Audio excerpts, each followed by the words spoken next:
สบายดีพี่น้องสบายดีเบิร์ดสุขูสุขคนพี่น้องเอ้ยกระท่อมเฮากันตั้งไว้ทีเรียบร้อยสบายดีเร็วสวัสดีบรรลุเย้รู้ฉลองสวัสดีครับสวัสดีครับสวัสดีครับสวัสดีครับยังยิ่งข่าวอีกใจครับ ยิงข่าวอยู่นี่แหละกระท่อมน้อยนี่แล้วสวัสดีเด้อพี่น้องมาดึงอันนี้กันแล้วสวัสดีแล้วก่อนอื่นก็ขอบคุณคุณยายเด้อขอบคุณคุณยายหลายๆเด้อให้อยู่ดีไม่แห้งนะจ๊ะ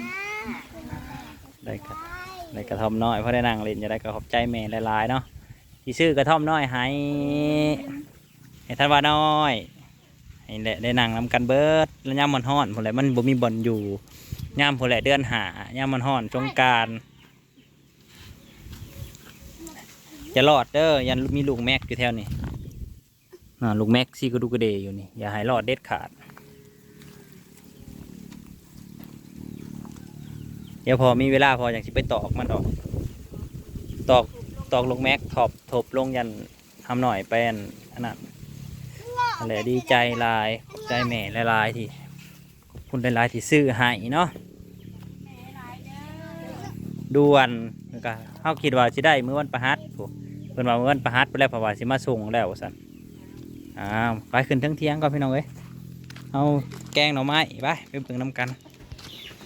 แกงหน่อไม้ดอกตะเกียบน้อยน้องแต่แสบขนาดปรุงเรียบร้อยแล้วล่ะนี่แต่ให้มันซุกให้เขียดเปื่อยจังเอากระตั้งนี่ไรพี่น้องที่ว่าบอลตั้งกระท่อมมันกระเมาะอยู่ได้เพราะว่าผู้ที่เฮาสะขั้นน้องออกไปอะไรกับบัดนี้ก็มีพื้นที่วันนี้แล้วก็ได้ตั้งกระท่อมเย็นเลย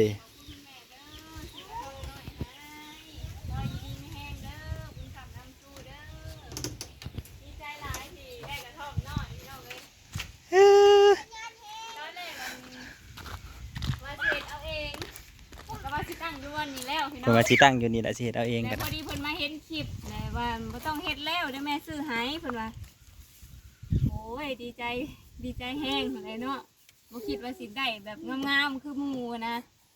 งั้นแม่นเฮ็ดเองมันก็บ่คือแนวนี้นะพี่น้องเอ้ยบ่คือแล้วก็เฮาหาซื้อหญ้ามันยากเด้ซื้อหญ้ายากเซ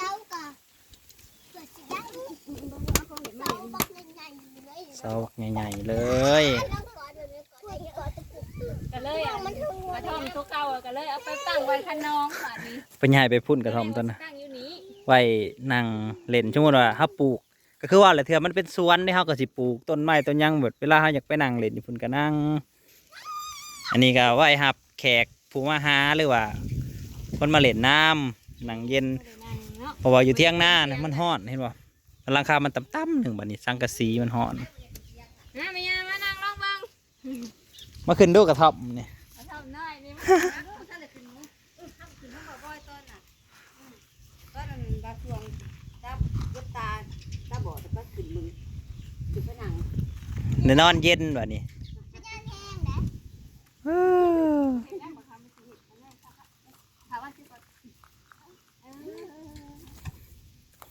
ลูกมันจะนั่งน้ำไม่ยาเผื่อนั่งน้ำไม่ยาลูกว่าดีใจบ่ตัวถึงมาเย็นขับบ่มีคำว่าฮ้อนเลยเด้เย็นยังลูกยังอาสแลนนี่เจ้าอยู่เห็นยังฮ้อนต้นหนาวห้ามนะโอ้ฮ้อนต้นหนาวใส่เสื้อยังเนาะกันพวกเศษหญ้ายังตกลงมาใส่น้องเงาชากับน้องเนื้อทักกันนอนอยู่นี่ก็คือฮะโบยตู้ก็อัดไปเรียบร้อยแล้วเหี่ยวป๊อบเหี่ยวคือมันนอนดีบ่กล้านอนดอกเพิ่นให้มันทาอยู่กล้านอนกับไปเฒ่านะเกิดเตียงยังนอนยามฮ้อนนอนนี่ก็สบายเลยเอามุ้งมากางจึกๆๆก็นอนยัดทุกก็นอนอยู่ลุงทีถ้านอนนี่เฮากิ่งเฮาทุบเจ็บเลยก็พระสิให้นอนอยู่เทิงนอนอยู่ลุ่มแต่ว่า2คนนอนผู้นึงก็อยู่แค่นี้ผู้นึงแค่นี้2คนอยู่แค่นี้คอยว่าก่อนท่านน้อยดีใจบ่ท่านว่าดีใจบ่เลยน้อยว่าสิได้อีกคือว้ายบ่ได้คิดแล้วไม่ฮะก็ว่าสิตั้งใจเฮ็ดนั่นแหละว่าตัวอันนั้นก็ได้แต่มันก็สิบ่แล้วง่ายดอก เพื่อเฮาสิหาหญ้าเพื่อสิหาไม้หาหยังมาใส่เด้กันยังเฮิงอันนี้เพิ่น บุญของเฮาอีหลีเนาะ ก็ ขอบคุณน้ำขอบคุณคุณแม่ เด้ เล อย คุณยายดีแม่ให้ลำด้วย แม่สิซื้อให้ อายุสิ50นี้ ถ้าอยากเตะตีนตี โอ้ยอย่าติดเลยเนี่ย ขึ้นนั่งโอ้ยคักเลยเอ้ย หนาวเด้ข้างหนาวเด้หนาวเด้ ขอบคุณครับก่อนขอบคุณครับ ขอบคุณคุณยายเอ้ย ครับ ขอบคุณครับทุเร็วทุก่อน บ่ได้จักลงเอาให้น้องขึ้นจ้ะนี่แม่บ่ไม่จงเนี่ย นี่แหละพี่น้องมุ่งด้วยหญ้าแผลกาแชร์มันกันฝนมันก็บ่กันดอกพี่น้อง โอ้ลูกแม่ก็เห็ด อย่าไปดึงเลยลูก ชามือ มันก็บ่ได้กันฝนดอก เอาขาได้นี่ เอาหน่อยเนาะ เอาหยัง สิให้หม้อลือ วายเปล่า บ่แม่น เห็ด เอาไผ่เนาะ เห็ดหยัง ขาเด้เป็นขาเป็นกอ เป็นไผ่เลย มันใบมันจะคือกันกับใบอันหัวจะพูนี่แหละ อืม ไว้ ถ้ามันเป็นยาง เป็นโบราณ เชือก ที่เดี๋ยวเขาจะปลูกน้ำนอง เนาะบ่ทน อันนี้ทนบ่ ทนอยู่นี่นะไม่ใช่สิปลูกน้ำนองเด้เขาเจ้าก็มาเอาอะนะ เพิ่นว่าแล้วอัน2 ปี3 ปีนี่แหละเนาะ ได้เปลี่ยนหลังคา เดี๋ยวหลังคาใหม่ คือว่าระยามพ้นเขาอาจจะสั่งเป็นผ้ากันฝนที่มันกันแดดอันนี้เอามาใส่คุมไว้ยามฝนตกลินพร้ำนะ เนาะ แม่นอันนั้นก็สิใส่งานได้โดนกว่าอีกแต่ว่าเขาเอาผ้าตั้งเวียดน่ะมันบ่เฮิงทีเดียวมันก็ขาดแล้ว ลูกคือเพิ่นนะปลูกลูกปลูกนะปลูกจะบืนแล้วปลูก พี่น้องเอ้ย มันสิตกปุอยู่ดอก ทำยาได้ อันว่าลงมา เอาแล้วบอกอันนี้ ในตุ่มน้อยบ่เฮ็ดอีหยังอีกแล้ว โอ้ยกินมือได้นี่ พอโทรเอาใครก็แก่เมื่อส่งได้จ้ะนี่ มาเสิร์ฟเลยมาเสิร์ฟเลยแบบนี้ ยัง นะ มีเช้าแต่หยานะ เฮ้ยบางรูปไปหาคนนั้นคนนี้เพิ่นพื้นได้เพิ่นได้ อืม พื้น ดีใจ ดีใจบ่เต้นๆก็ดีใจ บ้านสีเขียวเนาะหาดสีเขียว บ่คิดว่ามันสิมาตั้งอยู่หน้าเฮือนเฮานี่นะ นี่น ก็บ่คิดดอกเพราะว่า ไม่ได้ไม่นะ ก็ดีใจที่ได้มานั่งเย็นได้กระท่อมมานั่งเย็น ไม่จะเด็กนอน นอนอยู่นี่ได้แหละพี่น้องยามสงกรานต์ยามมันอ่อนมันอ้าวโอ้ยพออยู่ แม่น ก็ยังมาตั้งนี่ก็ยังสิซื้อน้ำมันมาลาดเสาอยู่นี่เพราะว่าปลวกมัน ไม่ได้ ปลวกหลาย ไม่ได้ในนี้ อืม บัวถ้าอยู่ป่าอยู่บ้านยังปวดเก่า ปลวกหลาย ราคานั้นราคาเต็มนั้น ราคาเต็มละ เขา 10,000 เอิ้นนั้น10,000เนาะ แต่ว่าคือว่าเราหัวหน้าเพิ่นสั่งหลายหลังแล้ว ค่ เขาเจ้า ประจำก็ว่าได้เนาะ เขาเจ้าก็ลดให้เหลืออยู่ 9,000 ราคา 9,000 บาท เด้อตกได้ลูก โอ้ย แต่ปีก่อนน่ะ8,000พี่น้อง 8,000 ค่าอุปกรณ์ยังมันบ่แพงเด้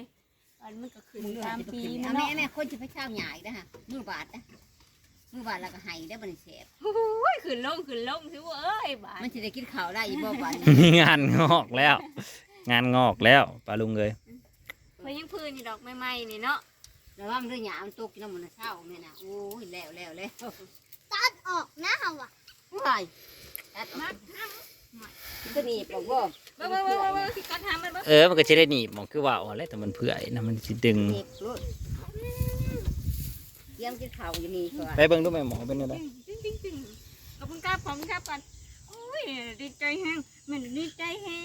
ง ก็บ่คิดว่าสิไหวปานนี้บ่คิดว่าเขาเจ้าสิเฮ็ดแล้วเร็วปานนี้นะ นี่ เฮาก็ยื ยื ม นเฮ็ดอันช่องอันกับของแม่มินี่เนาะ ปลูกหน้ากับมานอนเลยนี่ ยืมเงินหัวหน้าออกให้ก่อน แต่ว่าเงินยังรออยู่พุ่นละเพิ่นก็สิส่งมาให้น้ำลังเฮาก็เพิ่นแล้วเด้เพิ่นแล้วไวแล้วก็เฮาก็จำเป็นต้องเอาเลยเพราะว่าเฮาก็บ่อยากรอคิวเด้มันก็สิหึง มันสิเฮิงเนาะ มันสิหึง แล้วมา แล้วก็เลยยืมเงินหัวหน้าซะก่อนออกจัง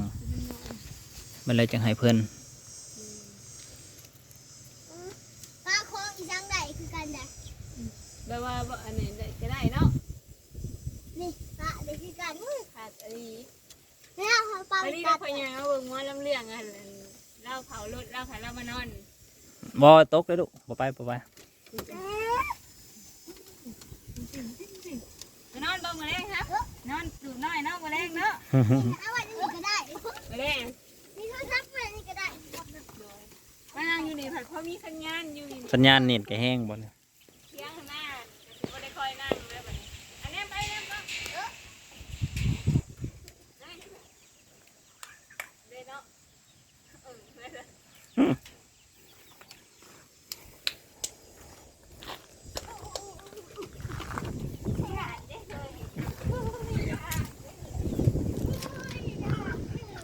ทอมน้อยนั่งเย็นพี่น้องเอ้ยนี่เช้าเอื้อยก็นอนได้อยิหันสีเขียวนะ